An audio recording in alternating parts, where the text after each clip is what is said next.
ഇപ്പോൾ ഞാൻ നിൽക്കുന്നത് സൗദി അറേബ്യയിലെ തായിഫ് എന്ന് പറയുന്ന സ്ഥലത്തുള്ള ഒരു സ്ട്രോബെറി ഫാമിലാണ്. ഈ സ്ട്രോബെറി ഫാമിൻ്റെ പ്രത്യേകത നമുക്കറിയാം. മരുഭൂമിയിൽ എങ്ങനെയാണ് സ്ട്രോബെറി ഫാം ഉണ്ടാകുന്നത് നമുക്ക് അതിശയിച്ചു പോകും. നമ്മുടെ നാട്ടിൽ സ്ട്രോബെറി ഇപ്പോൾ ഉണ്ടായിക്കൊണ്ടിരിക്കുന്നതും വ്യാവസായിക അടിസ്ഥാനത്തിൽ അത് ഉൽപ്പാദിപ്പിക്കുന്നതും നമുക്കറിയാം. വട്ടവടയിലുണ്ട്, മറയൂരിലുണ്ട്, മൂന്നാറിലെ ശൈത്യമായ കാലാവസ്ഥയുള്ള സ്ഥലത്താണ്. അത്തരമുള്ള സ്ഥലത്ത് മാത്രമേ സ്ട്രോബെറി കിളിക്കുകയുള്ളൂ. ഞാൻ പലപ്പോഴും എൻ്റെ വീട്ടിലേക്ക് ഞാൻ കുറേ തൈ ഈ പറയുന്ന വട്ടവടയിൽ നിന്നൊക്കെ കൊണ്ടുപോയി വെച്ചിട്ടുണ്ട്. പക്ഷേ കിളിച്ചില്ല. കുറച്ച് നാൾ കിളിച്ചിട്ട് പോയി. പക്ഷേ ഞാൻ ഈ മരുഭൂമിയിൽ, അതായത് ഈ പറയുന്ന സൗദി അറേബ്യയിലെ ഏറ്റവും ചൂടുള്ള സ്ഥലമാണ് സൗദി അറേബ്യ, നിങ്ങൾക്കറിയാം. പക്ഷേ തായിഫ് എന്ന് പറയുന്ന സ്ഥലം ഒരു തണുപ്പുള്ള സ്ഥലമാണ്. എങ്കിൽ പോലും ചൂടിനൊട്ടുമേ കുറവില്ല. പകൽ സമയത്തൊക്കെ നല്ല ചൂടുണ്ടാവും. അങ്ങനെയുള്ളൊരു സ്ഥലത്താണ് ഇവരൊരു ഫാം ഉണ്ടാക്കി. ആ ഫാം ഒരു സ്ട്രോബെറി ഫാമാണ്. ഈ സ്ട്രോബെറി ഫാം കാണാൻ തന്നെ ധാരാളം പേരാണ് ഓരോ ദിവസം വന്നുകൊണ്ടിരിക്കുന്നത്. നിരവധി പേര് വരുന്നുണ്ട് കാണാൻ വേണ്ടി. കാരണം ഇവിടെ ഒരു വലിയ സംഭവം തന്നെയാണ് ഈ സ്ട്രോബെറി ഫാം എന്ന് പറയുന്നത്. നമ്മുടെ നാട്ടിൽ തന്നെയാണല്ലോ. മൂന്നാറിൽ പോയാൽ നമ്മൾ വട്ടവടയിലും കാന്തല്ലൂരും പോയാൽ സ്ട്രോബെറി പാടങ്ങൾ കണ്ട് നമുക്കും അത് വളരെയധികം ആകർഷിക്കുന്ന കാര്യങ്ങൾ തന്നെയാണ് ഈ സ്ട്രോബെറി എന്ന് പറയുന്നത്. ഇവിടെ നോക്കുക, അവർ ഈ പ്ലാസ്റ്റിക്കിൻ്റെ ജാറ് വെച്ചിട്ട് ഈ ജാറിൻ്റെ അകത്ത് മണ്ണ് നിറച്ച് ഒരേപോലെ തന്നെ എനിക്കൊന്ന് 5000-ഓളം വരുന്ന ജാറുകൾ പല സ്ഥലത്തായിട്ട് ഇവർ വെച്ചിട്ടുണ്ട്. അതിനകത്തൊക്കെ പഴങ്ങൾ പഴുത്ത് നിൽപ്പുണ്ട്. പോലുമില്ല കേട്ടോ. അതുപോലെ തന്നെ അതിനെ അത്രയ്ക്ക് സംരക്ഷിക്കുന്നുണ്ട്. 35 റിയാലാണ് ഒരാൾക്ക് ഇതിനകത്ത് കയറാൻ വേണ്ടിയുള്ള ഫീസ്. അതായത് ഏകദേശം 750 രൂപ നമ്മുടെ ഇന്ത്യയിലെ പൈസ വരും. ഇതിനകത്ത് ഒന്ന് കയറി ഒന്ന് കാണണം എന്നുണ്ടെങ്കിൽ. തന്നെയല്ല, ഈ സ്ട്രോബെറി കൊണ്ടുള്ള വിവിധ ഉൽപ്പന്നങ്ങൾ ഇവിടെ ചെറിയ ചെറിയ ഹട്ടുകൾ മാതിരി ഉണ്ടാക്കിയിട്ട് അവർ വിൽപ്പന നടത്തുന്നുണ്ട്. ശരിക്കും അവരതിനെ വ്യാവസായിക അടിസ്ഥാനത്തിലേക്ക് അതിനെ മാറ്റിയിട്ടുണ്ട്. കാരണം സ്ട്രോബെറി ജ്യൂസ്, ഫ്രഷ് ജ്യൂസ് ഉണ്ട്, സ്ട്രോബെറി ഐസ്ക്രീമുണ്ട്, സ്ട്രോബെറി ജാമുണ്ട്, സ്ട്രോബെറി കൊണ്ടുള്ള ഒരുപാട് കാര്യങ്ങൾ അതുമായി ബന്ധപ്പെട്ടുകൊണ്ട് അവർ ഉണ്ടാക്കിയെടുക്കുന്നുണ്ട്. തന്നെയല്ല, ഫ്രഷായിട്ട് തന്നെ നമുക്ക് ഇവിടെ പറിച്ചുകൊണ്ട് പോവുകയും ചെയ്യാം. അതിന് ഒരു നിശ്ചിത തുക അവിടെ കൊടുക്കണമെന്ന് മാത്രമേ ഉള്ളൂ. ഒരുപാട് പേര് ഇവിടെ എത്തുന്നുണ്ട്. തദ്ദേശീയരും വിദേശീയരും ഒക്കെ വരുന്നുണ്ട്. പിന്നെ ഒരു ചെറിയ ബേബി സൂ എന്ന് പറഞ്ഞൊരു ബേഡ്സ് പാർക്കുണ്ട്. അതാണ് ഈ എൻ്റെ തൊട്ട് അടുത്ത് കാണുന്ന സാധനം. അതുകൂടി ഞാൻ കയറി കാണുന്നുണ്ട്.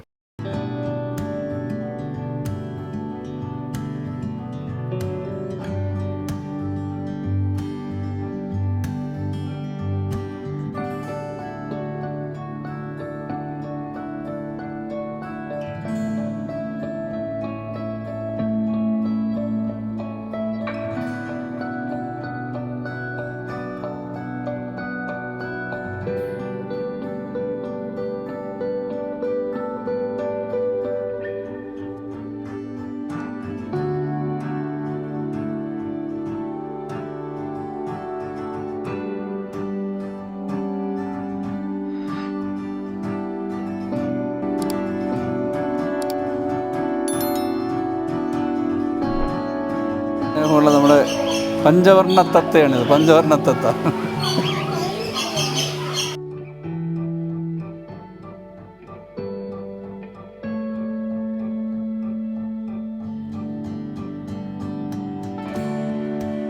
പഞ്ചവർണ്ണ തത്തയാണ്. തലയിൽ ഉൾപ്പെടെയുണ്ട്. തത്ത എന്നെ കൊത്തി തിന്നുമോ എന്നുള്ളതാണ് എനിക്ക് ഇപ്പോഴത്തെ സംശയം. പക്ഷേ എനിക്ക് വളരെ മനോഹരമായ ഈ പക്ഷികൾ നല്ല കൂർപ്പിച്ച ചുണ്ടാണ് കേട്ടോ.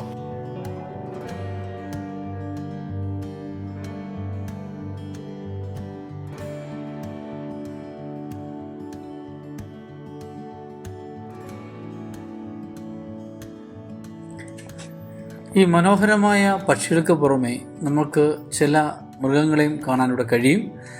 അതിനകത്ത് ഈ കാണുന്നതാണ് ഇഗ്വാന എന്ന് പറയുന്ന ഒരു ജീവിയാണ്. ഇത് ഓന്തിൻ്റെ മറ്റൊരു വംശത്തിൽ ഉള്ളതാണ്. അതോടൊപ്പം തന്നെ നമുക്കറിയാം, പെരുമ്പാമ്പ്. നമ്മുടെ നാട്ടിലുള്ള പെരുമ്പാമ്പിനെ പോലെയുള്ള ഇതൊരു സ്വർണ്ണ നിറത്തിലുള്ള പെരുമ്പാമ്പാണ്. പിന്നീട് ഇവിടെയുള്ള മറ്റൊരു ജീവിയെ കണ്ടത് ആമയാണ്. ഇണങ്ങിയ ആമയുണ്ട്.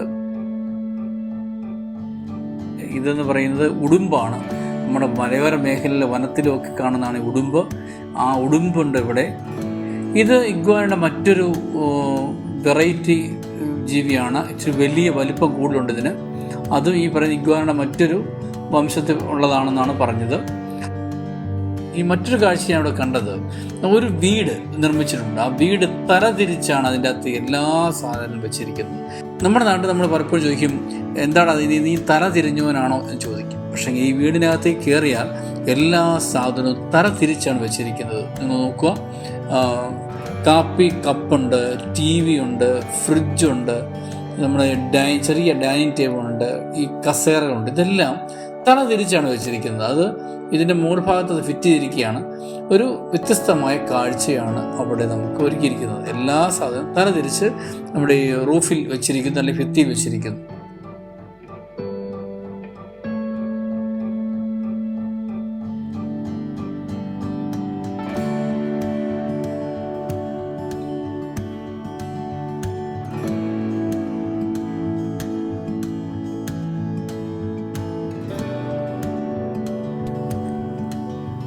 ഇന്ന് ഈ പാർക്കിന് വിശേഷം ഇവിടെ തീരുന്നു. മറ്റൊരു ദൃശ്യങ്ങളുമായിട്ട് വിവരണവുമായിട്ട് ഞാൻ വീണ്ടും വരുന്നുണ്ട്. അപ്പോൾ അതുവരെ നമുക്ക് ഈ ദൃശ്യങ്ങൾ കാണാം, ഇത് മറ്റുള്ളവർക്ക് ഷെയർ ചെയ്ത് കൊടുക്കാം. ഒപ്പം തന്നെ നിങ്ങൾക്ക് പുതിയ വീഡിയോ കാണാൻ വേണ്ടി ഒന്ന് സബ്സ്ക്രൈബ് ചെയ്താൽ പുതിയ വീഡിയോകൾ വീണ്ടും കാണാനും കഴിയും.